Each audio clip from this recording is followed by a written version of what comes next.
Dear आइए देखें, UP state आपको पढ़ना है मित्रों।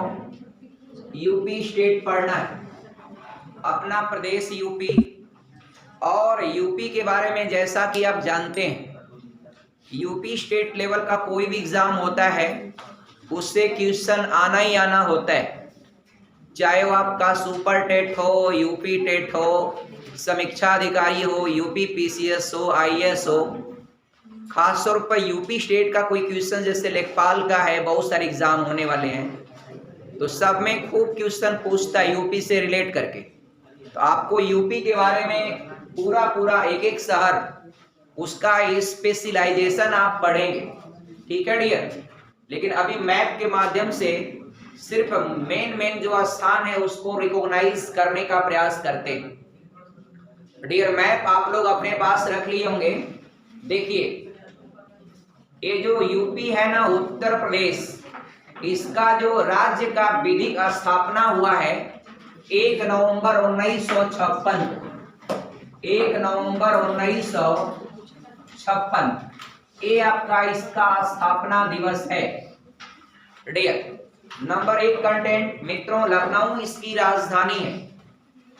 240,928 240,928 ये आपका स्क्वायर किलोमीटर इसका जो है एरिया है। This is the area of UP state. 240,928 वर्ग किमी इसकी एरिया है। और मित्रों ये है आपका यूपी स्टेट। आप अपने मैप में देखिएगा और हाइलाइटर ले लीजिएगा सुग्गा कलर का। सुग्गा देखे हैं, उस कलर का हाइलाइटर ले लीजिएगा। जो पॉइंट मैं बताता हूं उसको ध्यान से पढ़िएगा, एकदम डेफिनेटली आपके एग्जामिनेशन में क्वेश्चन आएंगे। मित्रों पहले आपका Uttarakhand is also part of UP state, लेकिन सन 2000 में ये आपका उत्तरांचल अलग हो गया यूपी से। बाद में उसका नेम चेंज करके उत्तराखंड रखा गया। अब डियर, अब आप यूपी के बारे में पढ़ेंगे। पहले इसका नाम था संयुक्त प्रांत, यूनाइटेड प्रोविजन। क्या नाम था? यूनाइटेड प्रोविजन, ये पहले नाम था। और मित्रों यह भारत का सबसे बड़ा, आप बताइए भारत का सबसे बड़ा राज्य कौन है? हाँ सही जवाब है, ये Rajasthan is the biggest state on the basis of area. Area के मामले में क्षेत्रफल के हिसाब से राजस्थान भारत का सबसे बड़ा राज्य। लेकिन मित्रों यूपी भी पीछे नहीं, जनसंख्या में आपका यूपी नंबर 1 तो है किसी भी मामले में। तो जनसंख्या में नंबर 1 है यूपी स्टेट। जबकि डियर विश्व के बहुत सारे देश, दुनिया के 4 ही देश आपका यूपी से जनसंख्या में आगे हैं लगभग, और बाकी सारे देश पिछड़ गए इस यूपी राज्य से। एक पाकिस्तान आगे है तो रहबा करेगा डियर, और एक आपका रसिया, एक चाइना और एक अमेरिका। ये 4 देशों का यूपी की पॉपुलेशन इस समय 22 से 23 करोड़ होगी, जबकि 21 करोड़ 2011 की जनगणना में था। तो अब डियर डेफिनेटली कुछ बड़ा ही होगा। 2011 से 2021 या 22 चल रहा है, 22, तो डेफिनेटली बड़ा होगा। अब आ जाइए, आपको जनसंख्या पर क्वेश्चन आता है, जनसंख्या से रिलेट करके क्वेश्चन पूछता है। और अगर आप और बड़े एग्जाम देते हैं जैसे समीक्षा अधिकारी का या और कोई पीसीएस रैंक का एग्जाम देते हैं, तो उसमें मेंस में आपको क्वेश्चन आते हैं। तो उसमें क्वेश्चन बहुत सारे पूछा जाएगा कि भारत में या यूपी में या किसी स्टेट लेवल में आप कैसे पूछ लिया जाएगा, इसके जनसंख्या वृद्धि के कारण क्या है, और how can we control the population of the world, किसी भी देश की पॉपुलेशन। और ये जो जनसंख्या वृद्धि है, यह आपका एक प्रॉब्लम सिर्फ भारत के सामने ही नहीं है, दुनिया के बहुत सारे देश हैं, चाइना है, पाकिस्तान है, रसिया है, इंडोनेशिया है, अमेरिका है, लेकिन दुनिया के अन्य जो देश है मित्रों, वहां पर तो ठोस कानून लगा करके रोक लिया जाता है। लेकिन जहां पर लोकतांत्रिक सरकारें हैं तो वहां पर जनता अपने ही को किसी दायरे में बांधने के लिए आपका कोई सरकार अगर जनसंख्या पर सख्त कदम उठाता है तो थोड़ा सा उसको आगे आपका राजनीतिक रूप से समस्याओं को अफोर्ड करना पड़ता है। जैसे श्रीमती इंदिरा गांधी ने एक बार नसबंदी अभियान शुरू कराया था और फिर उसका नतीजा हुआ कि जब अगला चुनाव हुआ तो उनकी सरकार खतरे में आ गई है, डेर। अब मित्रों हम बात करेंगे, देखिए एक सबसे बड़ी समस्या ये होती है कि जनसंख्या को लोग ले करके एक कहते हैं कॉमनली कि भगवान देते हैं, तो भगवान देते हैं तो डियर हर चीज जो है ईश्वर पर आप नहीं छोड़ सकते हैं। आप जनसंख्या को लोग कहेंगे भगवान देते हैं तो क्या करें डियर, मैं बता रहा हूं जनसंख्या को कंट्रोल करने के लिए आपको बहुत सारे उपाय होते हैं। उसमें एक नसबंदी प्रक्रिया होती है। नसबंदी के अलावा एक होता है कि नर्व्स को ऑपरेट करके कट कर दिया जाता है, अब कट कर दिया, डॉक्टर ने ऑपरेट कर दिया, अब भगवान देकर दिखाएं तो नहीं होगा। तो हर चीज में भगवान को दोषी करते हैं लोग और गलती अपनी होती है और दोष देते हैं ईश्वर दे रहा है तो ये समस्या है। इस चीज को आप जो है उनके ऊपर नहीं डालना चाहिए। दूसरा मित्रों, आवाज नहीं, पीसीएस के कॉन्सेप्ट बता रहा हूं आपको, कभी लिखना होगा तो लिखिएगा आगे चल करके। दूसरा रीजन, मेन कॉन्सेप्ट बता रहा हूं। दूसरा है भारत में पुरुष प्रधान, भारत का जो सिस्टम है वह पुरुष प्रधान जो किया गया, माने हर बात में लोग क्या करते हैं, लड़की हुआ तो अब देखिए अब धीरे धीरे आपका पुरुष प्रधान से प्रक्रिया को बदलने की कोशिश हो रही है। तभी तो आजकल जो है घर की मुखिया आपका महिला को बनाने का काम किया जा रहा है। जो भी कार्ड वोर्ड बनते हैं गरीबों का, राशन कार्ड, तो मुखिया आप किसको बनाया जा रहा है, महिला को। क्योंकि अब तक पुरुष प्रधान था भारत का सिस्टम, उसको कम से कम पुरुष प्रधान से हटाया जाए।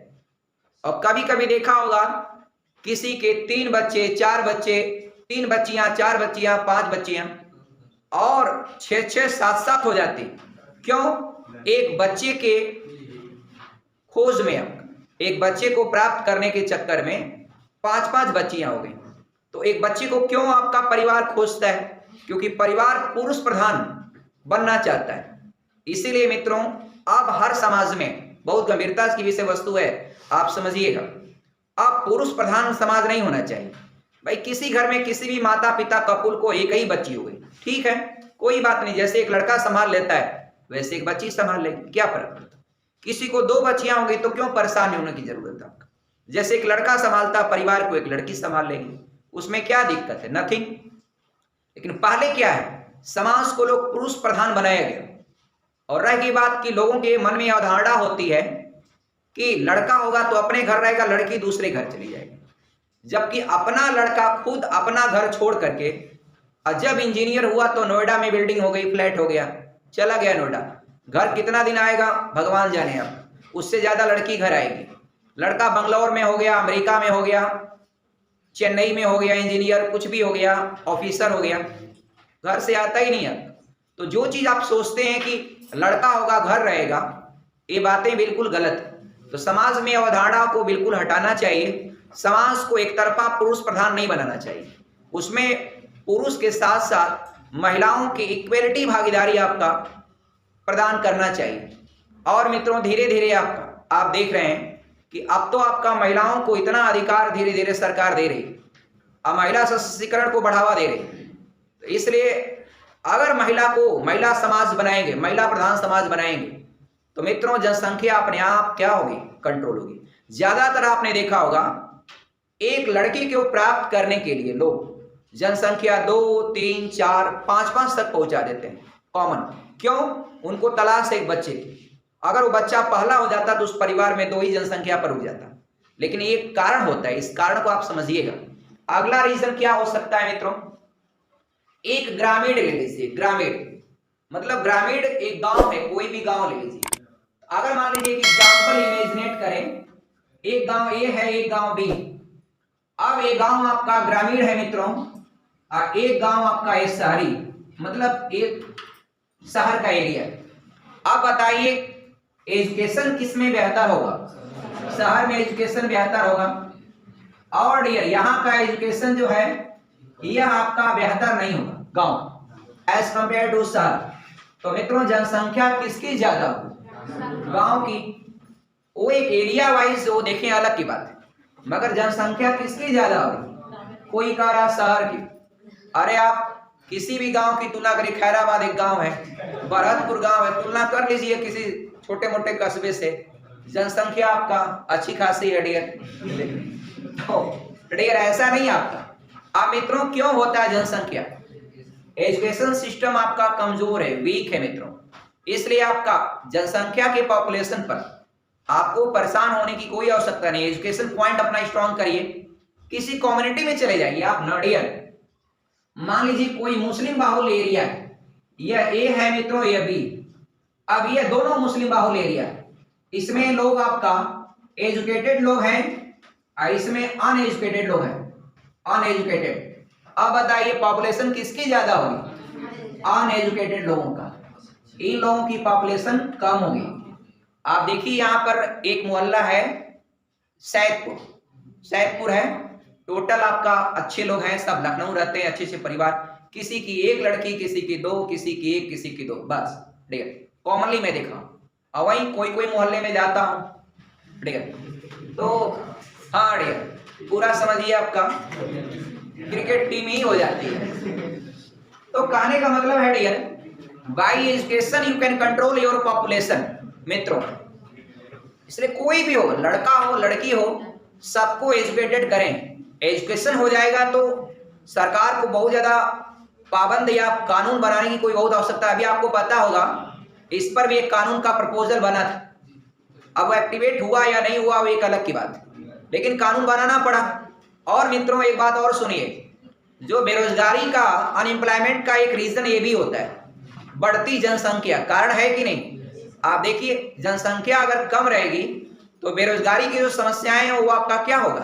ऑटोमेटिक कंट्रोल होगा। वो भी एक बेरोजगारी अनएम्प्लॉयमेंट का एक रीजन होता है कि increasing rate of population is very high of any country. किसी भी देश का अनएम्प्लॉयमेंट का एक कारण होता है। आप जब भी कोई क्वेश्चन लिखें, जैसे मेंस का कोई क्वेश्चन लिख रहे हैं पीसीएस का, तो उसमें अगर इससे रिलेट करके क्वेश्चन आना ही आना है, आप उसमें इस पॉइंट को इंगित करें, आपका उसको स्पष्ट लिखे तथ्यों। और मित्रों आगे बढ़ेंगे, और एक है शिक्षा और गरीबी, एक एजुकेशन और आपका डियर, शिक्षा को ले लीजिए और गरीबी को ले लीजिए।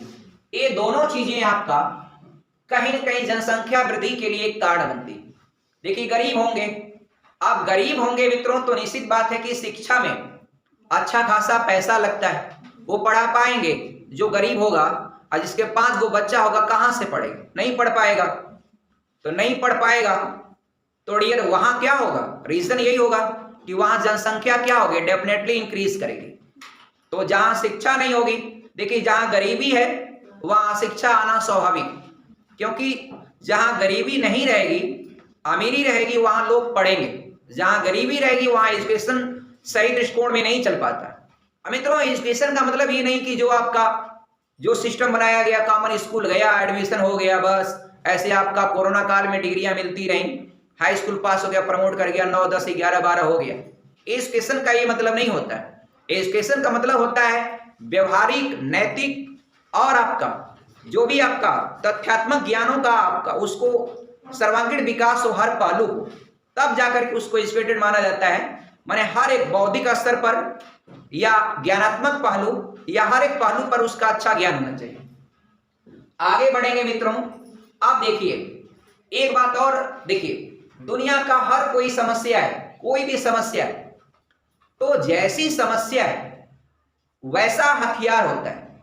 जिस तरह की प्रॉब्लम है, अब डियर किसी पक्षी को मारना है, मान ली कोई बाज है या कोई ऐसी पक्षी, तो आप तोप का इस्तेमाल नहीं करेंगे।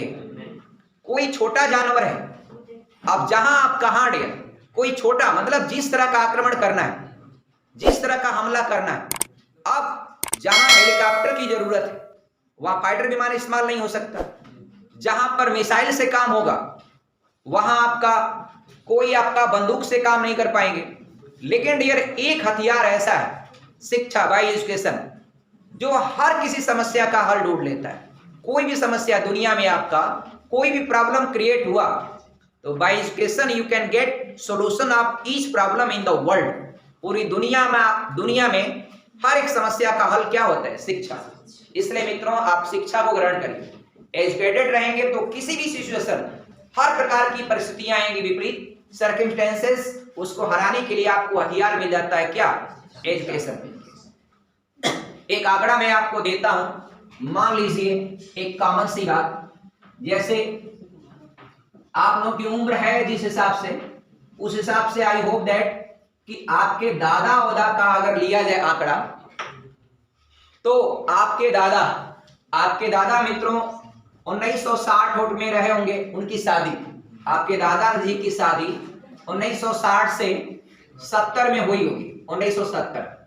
अब ये पाए होंगे इनके बीच दादाजी के समय कि दादा जी, चलिए इनका देखा होगा कि इनके 5 से लेके 6 बच्चे बच्चियां रहे होंगे। फिर आपका जो दादा हो गए, अब आपके पिताजी का जनरेशन चला होगा 1980 से 90 के बीच, 1990 के बीच।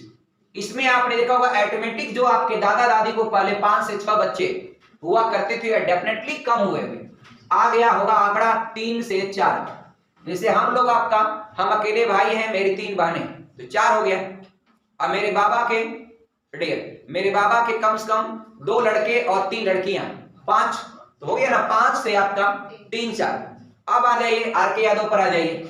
इनकी शादी मान लीजिए आपका 1999 या मान लीजिए आपका 99 में हुई, आपका 2000 से मान लीजिए 2010। अब इनके कब हुए? 2 बच्चे आपका, तो हुआ ना डियर। इसलिए मित्रों पॉपुलेशन पर कोई बहुत परेशान होने की जरूरत नहीं। आप बस एजुकेशन टॉप क्लास दीजिए समाज को, ऑटोमेटिक वो पॉपुलेशन को क्या कर लेगा? कंट्रोल कर लेगा।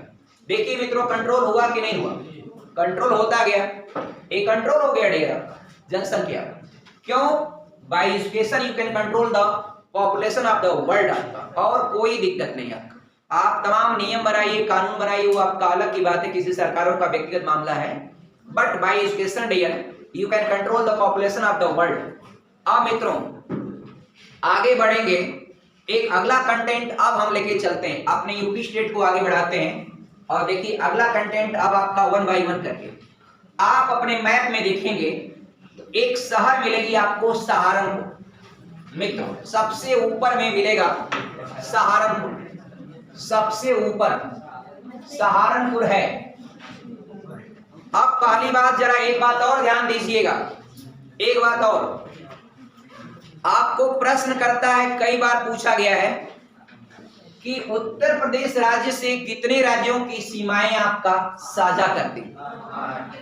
तो मित्रों आप साफ साफ बताइएगा 8 राज्य। और वह राज्य कौन कौन है ये भी सुन लीजिए, उत्तराखंड, हिमाचल प्रदेश, हरियाणा। मित्रों हिमाचल प्रदेश के पास थोड़ा सा हिस्सा है लगाव में, इधर राजस्थान, एमपी, छत्तीसगढ़, झारखंड और बिहार। तो 1 2 3 4 5 6 7 8।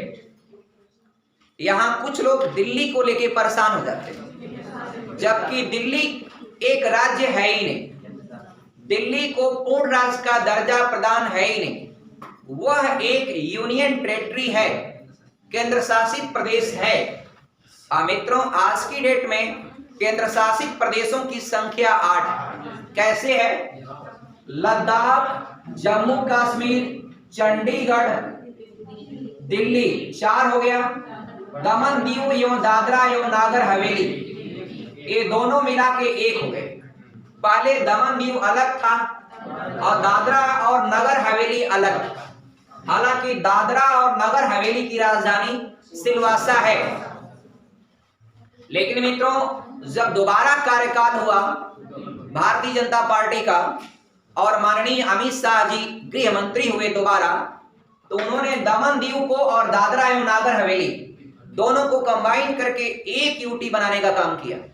एक गवर्निंग ऑफिसर पूरा लीड कर लेगा पूरी एरिया को। तो मित्रों ये आपका 5वां मान लीजिए। और 6वां है लक्षद्वीप। ये आपका पड़ता है अरब सागर में। इसकी राजधानी कवरत्ती है। कवरत्ती है। और डियर वो उच्चारण कुछ भी कर लीजिए, थोड़ा मोड़ा घुमा फिरा के। कितना हो गया? 6। और सबसे इंपॉर्टेंट क्वेश्चन है पांडिचेरी का। पांडिचेरी वाले में चक्कर ये हो जाता है, उसका 4 गो जिला और अलग अलग राज्यों में, एक जगह है या नहीं, एक केंद्र शासित प्रदेश पुदुचेरी, ये एक जगह है ही नहीं। एक वो इसका जिला है यानम। यानम पुदुचेरी का है कहां? आंध्र प्रदेश के पास, यहां पर। अब सोचिए पुदुचेरी का एक वो जिला यहां पर है, एक वो जिला इसका केरल में है, माहेया, यहां पर। आप सोचिए, तो एक यानम और माहे और ये कराईकल और पुदुचेरी 2 गो ऑलरेडी है। और हालांकि पुदुचेरी का जो हेडक्वार्टर है वह पुदुचेरी में, और लेकिन इसका ये स्थान बहुत बार पूछता है, जानना भी चाहिए। 7 हो गया मित्रों। और 8वां है अंडमान निकोबार द्वीप समूह, जिसकी राजधानी पोर्ट ब्लेयर है। अब अंडमान निकोबार में थोड़ी सी जानकारी रखिए। अंडमान ऊपर वाला है और निकोबार नीचे वाला है। और इसको कितना डिग्री जो है, 10 डिग्री चैनल मित्रों आप लोगों को मैं पढ़ाया हूं। चैनल और जल डमरू मध्य में क्या अंतर है? तो जल डमरू मध्य समुद्र का पतला सा जो मार्ग होता है उसको जल डमरू मध्य, और समुद्र का चौड़ा मार्ग है तो उसको चैनल कहते हैं। तो मित्रों 10 डिग्री चैनल अंडमान और निकोबार को अलग करता है। अब निकोबार जो है 2 गो है, एक छोटा निकोबार, एक बड़ा निकोबार या ग्रेट निकोबार। और जो हिंदुस्तान का या भारत का सबसे दक्षिणतम बिंदु है इंदिरा पॉइंट, वह बड़ा निकोबार में है या बृहद निकोबार में। और मित्रों 2004 में जब सुनामी आई थी तो ये आपका इंदिरा पॉइंट का अधिकतर हिस्सा डूबा हुआ है आज भी समुद्र में। तो आप इन बिंदुओं को याद रखिएगा। दिल्ली की बात आ गई तो मैं यहां तक कर दिया। अब वापस कंटेंट को मैं लेके चलता हूं दिल्ली के पास। हाँ ये है कि दिल्ली के पास यूपी के जो जिले हैं, चाहे गाजियाबाद हो चाहे गौतम बुद्ध नगर, मित्रों गौतम बुद्ध नगर को जो है वह जिला का नाम है, मगर वहां पर जो शहर है वह नोएडा है। और नोएडा इस समय फिल्म सिटी भी बन रहा है। और ये दोनों आपका दिल्ली को एक तरफ से यूपी और 3 तरफ से हरियाणा ने कैप्चर किया। और मित्रों दिल्ली एक केंद्र शासित प्रदेश है, इसलिए दिल्ली को राज्य की श्रेणी में आप को नहीं रखना चाहिए। एक बात और मैं आपसे आगाह करूंगा, ये प्रश्न कई बार पूछता, बहुत गंभीरता से अपनी पढ़ाई करिएगा सीरियसली। यहां जो सोनभद्र जिला है वो एक ऐसा जिला है उसकी सीमाएं 4 राज्यों से साझा करती है। एक आपका मध्य प्रदेश भी है, छत्तीसगढ़ भी है, झारखंड भी है और बिहार भी। तो उत्तर प्रदेश का वह कौन सा जिला जिसकी सीमाएं 4 राज्यों के साथ साझा करती हैं? और मित्रों एक जिला है यहां पर ललितपुर, जो एक ही तरफ से 3 तरफ से मध्य प्रदेश से घिरा हुआ। मित्रों यहीं पर है झांसी। अब झांसी को आप सभी लोग जानते हैं, ये पूर्वी पश्चिमी गलियारे का चौराहा कहते हैं। किसको? झांसी को। वापस आगे बढ़ते हैं, अगले कंटेंट को देखिएगा। तो सहारनपुर के पास, अब सहारनपुर क्यों फेमस है? तो सहारनपुर लकड़ी का सामान बनाने के लिए क्या है? प्रसिद्ध। और सहारनपुर के पास एक स्थान है देवबंद। देवबंद मित्रों, देवबंद इसलिए फेमस है, वह एक तो मुस्लिम बाहुल एरिया है और वहां पर एक बहुत बड़ा मदरसा है, तो मदरसा के लिए फेमस है देवबंद। मदरसे में विदेशों से भी लोग आते हैं पढ़ने के लिए, थोड़ा फीस सस्ती होती है, 5 रुपया 10 रुपया ऐसे फीस होती है। अब जिस हिसाब से फीस होती है उसी हिसाब से डियर। अब ऑक्सफोर्ड की तरह थोड़ी पढ़ाई होगी, ऑक्सफोर्ड में 1 लाख रुपया फीस अगर लगेगी तो मित्रों वैज्ञानिक निकलते हैं साइंटिस्ट ऑक्सफोर्ड से। अब आपका फीस है तो हिसाब से है। फिलहाल आपका वह मदरसे के लिए फेमस है, कौन? देवबंद। एक मित्रों और थोड़ा सा नीचे अगर बढ़ते हुए आएंगे तो यहां पर एक स्थान मिलेगा बागपत। एक बार जब भगवान लक्ष्मण को जब बाण लगा था लक्ष्मण, तो हनुमान जी जब हिमालय से संजीवनी बूटी लेके आ रहे थे तो एक बार वह धरती पर उतरे थे। उस यात्रा के दौरान चाहे जो भी घटनाएं रही हो, तो डियर यहीं पर आपका बागपत वाले स्थान पर ही उन्होंने आपका उतरे थे और यहां से फिर एक बार उड़ान भरा, सीधे नॉन स्टॉप आ गए कहां? श्रीलंका। सोचिए आपका डियर पवन सूत हनुमान डियर कितना आपका हवा से बात करते थे आपका डियर, और सूर्य से निकलने से पहले वो आ गए आपका। सोचिए कितना तेज उन्होंने काम किया। तो यहाँ बागपत मित्रों, और एक और 2 3 4 5 क्वेश्चन और उससे दे देते हैं। बागपत को याद रखिएगा, बागपत जो है जब हरित क्रांति चलाई गई थी तो उस समय आपका हरित क्रांति का जो केंद्र था वह बागपत को बनाया गया था।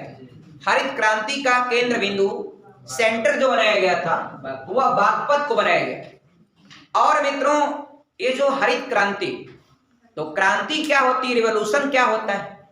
अचानक बहुत बड़ा बदलाव या परिवर्तन, उसी को कहते हैं रिवॉल्यूशन या क्रांति। अब जैसे है, अब उसमें एक प्रश्न ये आता कि हरित क्रांति ग्रीन रिवॉल्यूशन शब्द किसने दिया? विलियम गॉड ने दिया। William God. Green revolution word जिसने दिया वह विलियम गॉड। और जबकि मित्रों हरित क्रांति का जो फादर माना जाता है विश्व में वह नॉर्मन बोरलॉग को माना जाता है। क्या नाम है? Norman Borlaug. आपको पता है मित्रों नॉर्मन बोरलॉग पैदा हुए थे मैक्सिको में, बाद में जाकर के अमेरिका में बस गए, इसलिए इनको अमेरिका का ही नागरिक जो है माना जाता है। नॉर्मन बोरलॉग कहां से संबंध रखते हैं? तो अमेरिका से बताएंगे आप। और डियर जबकि वापस आ जाइए भारत में, तो भारत में हरित क्रांति का जनक MS स्वामीनाथन, यह मित्रों कृषि वैज्ञानिक क्या थे? कृषि वैज्ञानिक। अब MS स्वामीनाथन ये भारत में हरित क्रांति के जनक माना जाता है इनको। और डियर हरित क्रांति में हुआ क्या? खाद्यान्न उत्पादन में बहुत तेज आपका वृद्धि हुई। और हरित क्रांति जब चलाई गई, अभियान चला, तो उसमें सबसे ज्यादा बेनिफिटेड हुआ 2 राज्य, पंजाब और हरियाणा। और मित्रों इसमें किस फसल का उत्पादन बहुत ज्यादा तेजी से बढ़ा था? तो मित्रों गेहूं का। अब रीजन क्या है कि पंजाब और हरियाणा में हरित क्रांति का ज्यादा एडवांटेज मिला वहां किसानों को, जबकि यूपी और बिहार में कम। तो मित्रों यूपी और बिहार में जो किसान होते हैं उनका जोत का जो साइज होता है वह very small. Why? Because here is the more population. और कितने तो किसान होते हैं जिनके 5 बिस्सा खेत है, 4 बिस्सा खेत है, 10 बिस्सा खेत। जबकि पंजाब हरियाणा में चले जाइए, वहां प्लाट का प्लाट है, बड़े साइज का खेत होता है, उनके पास कृषि यंत्र बहुत ज्यादा है। और मित्रों ये जो हरित क्रांति में क्या हुआ था, तो HYV हाई यील्ड वैरायटी के बीजों का इस्तेमाल किया गया। MS स्वामीनाथन ने कहा कि जो आप बीज बोते हो, किसी में 4 दाना लगा, किसी में 6 लगा, किसी में 2 फर्क है, हाँ उलझ रह गया, तो इसलिए आपका हाई यील्ड वैरायटी के बीजों का इस्तेमाल करिए। तो मित्रों जब से ये बीज आ गया, अब भारत की उत्पादन क्षमता देखिए कृषि का कितना अच्छा है, बेहतर है। सब्जियों में देखिए कितना आपका हाइब्रिड का कोई भी इस्तेमाल कर लेंगे आप, कितना टॉप उसका प्रोडक्टिविटी है। भिंडी तो आप देखिए, भिंडी को ले लीजिए, अभी आपको बहुत सारा क्वेश्चन आता है, पूछता है, आप तैयार कर लीजिएगा। अब भिंडी में क्या है, अब तो भिंडी ऐसी आने लगी है कि जायद में बोइए खरीफ तक खाइए, ठीक है। हालांकि आपको पता है भिंडी जो वेजिटेबल है वह जायद की है, गर्मी के सीजन में होती है 3-4 महीने, लेकिन ऐसी ऐसी किस्म की आ गई कि उसको एक बार बोए तो बरसात भर आपका चलता रहा पूरा, और बड़ा होता रहेगा, फलता रहेगा, बड़ा होता रहेगा, फलता रहेगा। तो ये चीज है डियर, ये सब क्या हुआ, किसका कमाल था मित्रों, ग्रीन रिवॉल्यूशन का कमाल था। और ग्रीन रिवॉल्यूशन का सेंटर कहां था, बागपत। और ग्रीन रिवॉल्यूशन में किस चीज का उत्पादन बहुत तेजी से बढ़ा, गेहूं का। वैसे खाद्यान्न भी डाल देंगे तो भी आपका सही रहेगा। आगे बढ़ेंगे मित्रों, एक शहर आपको मिलेगा मेरठ, थोड़ा नीचे आएंगे तो मेरठ।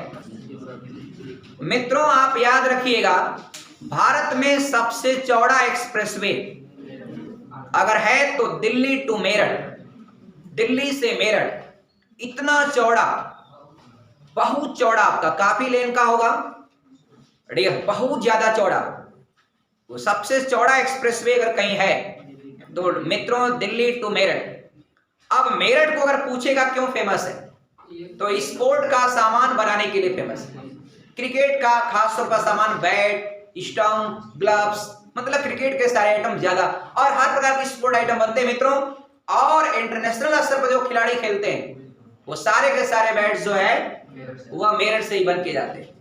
तो मित्रों आपका मेरठ के बारे में आप जानिएगा। और मेरठ के संदर्भ में एक दो बातें और बताऊंगा मैं आपको। 1857 का जो क्रांति हुआ तो 10 मई को वहीं से शुरू हुआ और 11 मई को पहुंच गया कहां, दिल्ली। तो मित्रों ये भी आप याद रखिएगा। और बुक का पब्लिकेशन बहुत ज्यादा होता है कहां पर, मेरठ। आप अरिहंत की किताबें देखिए, पब्लिश फ्रॉम मेरठ, अरिहंत की देख लीजिए, जितना भी होता है पब्लिश होता है कहां से होता है, मेरठ से। और मित्रों उसके बगल में आप आएंगे इधर तो आपको मिलेगा गाजियाबाद, दिल्ली से सटा हुआ जिला है गाजियाबाद और गौतम बुद्ध नगर। तो गाजियाबाद में हिंडन एयरबेस है, क्या नाम है, हिंडन एयरबेस, हिंडन एयरबेस है मित्रों गाजियाबाद, बहुत बड़ा एयरपोर्ट है, उससे आपका नेशनल और इंटरनेशनल उड़ानें आपका बराबर हुआ करती। तो गाजियाबाद में कौन सा एयरपोर्ट है, हिंडन। और उसके थोड़ा बगल में आप उधर जाइएगा, इधर चलते हैं, एक स्थान मिलेगा मुरादाबाद। तो मुरादाबाद आपको पता है कि पीतल का सामान बनाने के लिए फेमस है। तो पीतल उद्योग के लिए क्या फेमस है, मुरादाबाद। मुरादाबाद पीतल उद्योग के लिए फेमस है। और डियर प्रियंका गांधी की ससुराल कहां, मुरादाबाद डियर, हाँ। और डियर ये मुरादाबाद पीतल नगरी, आप याद रखिएगा पीतल नगरी के रूप में जाना जाता है, कौन, मुरादाबाद। पीतल का सामान बहुत बार एग्जामिनेशनों में आया हुआ है।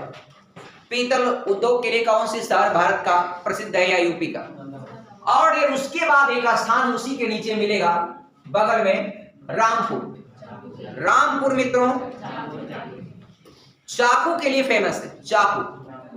और ये वो चाकू होता है, वहां बनता है जो किसी चीज को मारेंगे तो मुड़ता नहीं है, उसका इस्पात इतना हार्ड होता है।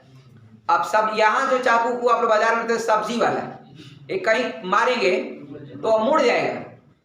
और जबकि रामपुर का जो चाकू होता है मित्रों वो चाकू के उद्योग के लिए फेमस ही है।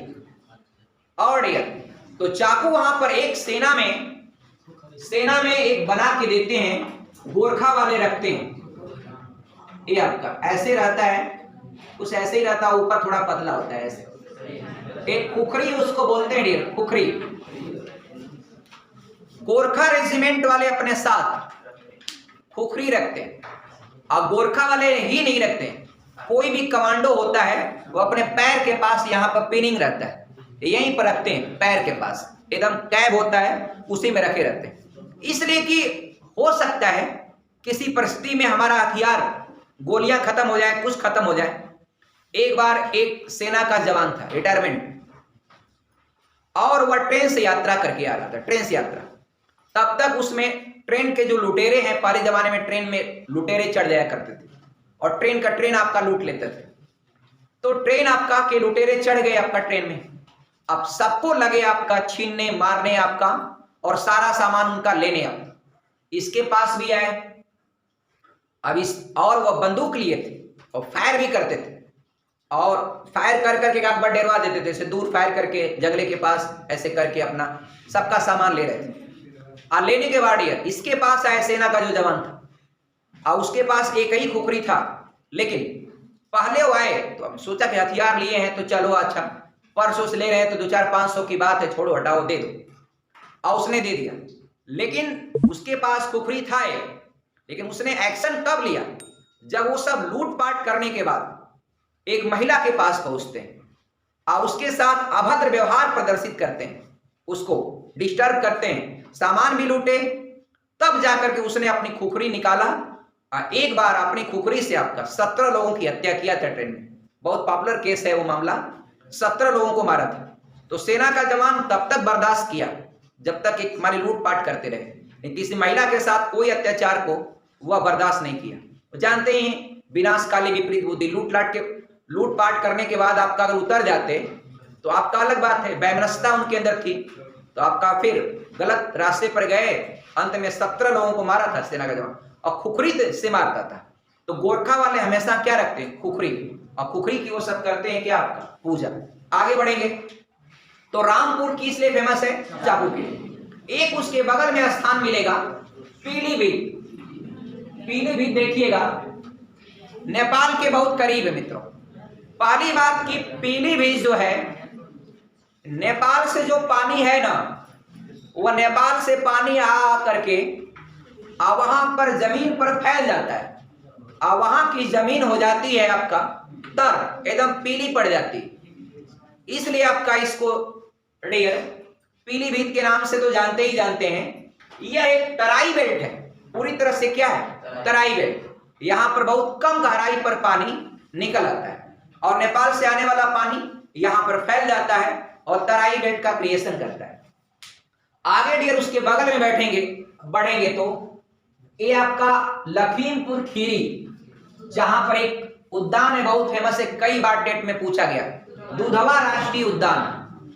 मित्रों यूपी का सबसे प्रसिद्ध राष्ट्रीय उद्यान है दुधवा राष्ट्रीय उद्यान। आप दुधवा को याद कर लीजिए, चंद्रप्रभा चंदौली को याद कर लीजिए, और डियर चंद्रप्रभा चंदौली वाला दुधवा आपका लखीमपुर खीरी। इसके अलावा भी और जानिएगा, लेकिन दुधवा राष्ट्रीय उद्यान एक टाइगर प्रोजेक्ट यानी एक बाघ परियोजना है, एक बाघ परियोजना का है, बाघ प्रोजेक्ट यानी बाघ आरक्षित क्षेत्र। कौन? दुधवा राष्ट्रीय उद्यान। उसको याद रखिएगा, कहां पर है? लखीमपुर खीरी जिले में। उसके बाद मित्रों आपका बगल में एक स्थान मिलेगा श्रावस्ती। श्रावस्ती अब आपको पूछता है डियर, श्रावस्ती क्यों फेमस है? श्रावस्ती आपको पता है भगवान बुद्ध ने अपना सर्वाधिक उपदेश श्रावस्ती में दिए थे, और श्रावस्ती में सबसे अधिक समय उन्होंने व्यतीत किया था। कहां पर? श्रावस्ती। श्रावस्ती में एक बहुत बड़ा डाकू उनको मुलाकात हुआ था, उंगली मार डाकू। उस डाकू का नाम था उंगली मार डाकू। वो लोगों का उंगली काट काट करके गले में माला पहनता था, इसलिए उसका नाम पड़ गया था उंगली मार डाकू। अंत में भगवान बुद्ध ने अपने ज्ञान से उसको भी आपका डाकू से सही रास्ते पर लाने का काम किया।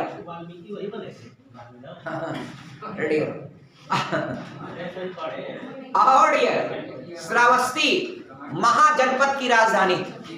कौन सा महाजनपद? कौशल महाजनपद की राजधानी थी मित्रों। उसके बगल में आप बढ़ेंगे तो यहां मिलेगा फैजाबाद। बलरामपुर तो कोई बहुत स्पेसिफिक स्थान नहीं है। बढ़ेंगे तो आपका फैजाबाद। मित्रों जिला का नाम तो फैजाबाद था। वहां पर एक स्थान था अयोध्या, जहां भगवान प्रभु श्री राम की जन्मस्थली। अब वो फैजाबाद का नाम बदलकर पूरे डिस्ट्रिक्ट का नाम भी अयोध्या रख दिया गया। और अयोध्या ऑलरेडी आपका वह प्लेस तो है ही है, और पूरे डिस्ट्रिक्ट का नाम हो गया अयोध्या। अयोध्या में अंतर्राष्ट्रीय हवाई अड्डा भी बन गया। अयोध्या में राम मंदिर का निर्माण कार्य भी आपका बहुत तेजी से चल रहा है। आज जो कंपनी मित्रों बना रही है उसका नाम है टीएनटी। आपका टीएनटी वही कंपनी आपका बना रही है उसको डियर। उसकी गुणवत्ता बहुत ही फेमस है उस कंपनी का। आगे बढ़ेंगे डियर, एक आपको स्थान यहां पर है, यहां ये आपका पीलीभीत के बगल में आप देखेंगे तो मिलेगा आपको बरेली।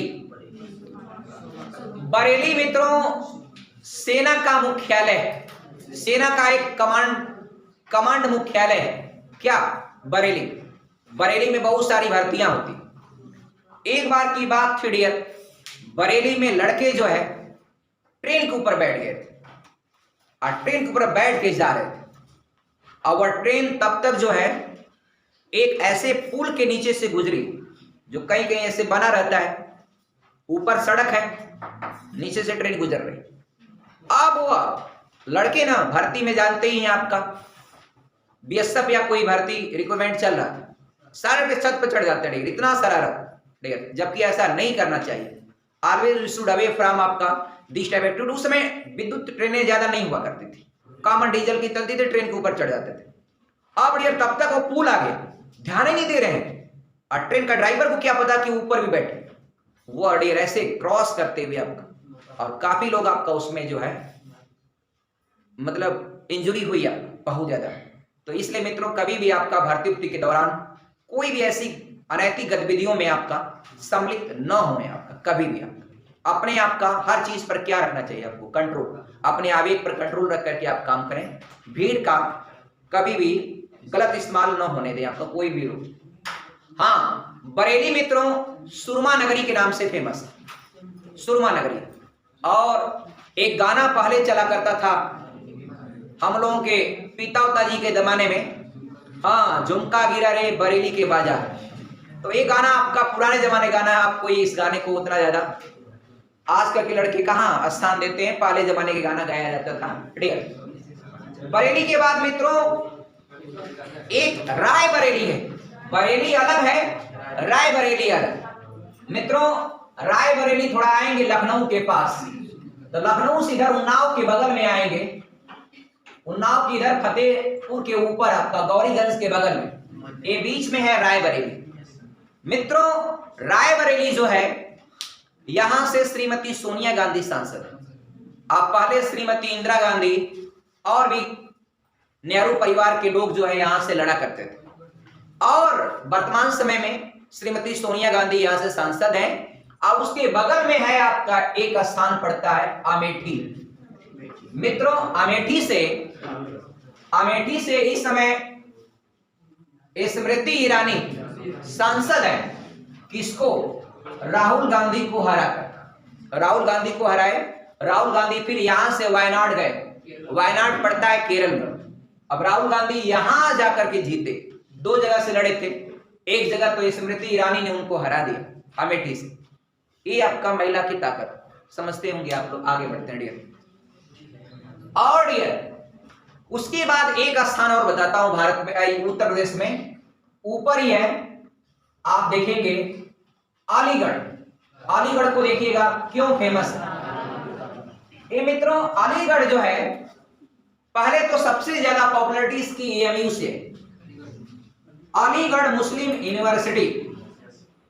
यूपी में 3 विश्वविद्यालय बहुत फेमस है, एएमयू, बीएचयू, यूपी की बात कर रहा हूं, जेएनयू आपका दिल्ली में, और डियर इलाहाबाद।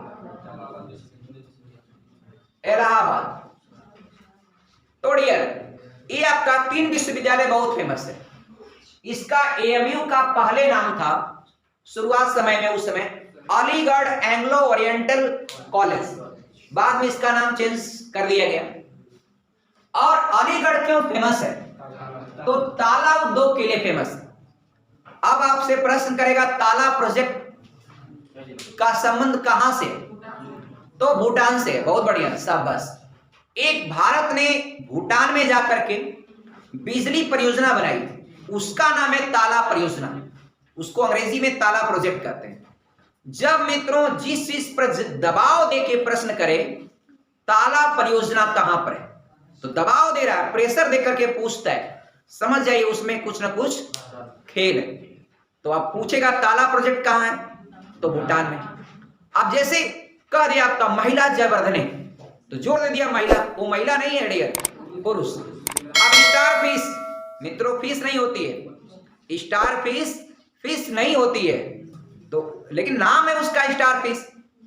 स्टार फिश क्या फिश है? नहीं, लेकिन नाम है उसका स्टार फिश।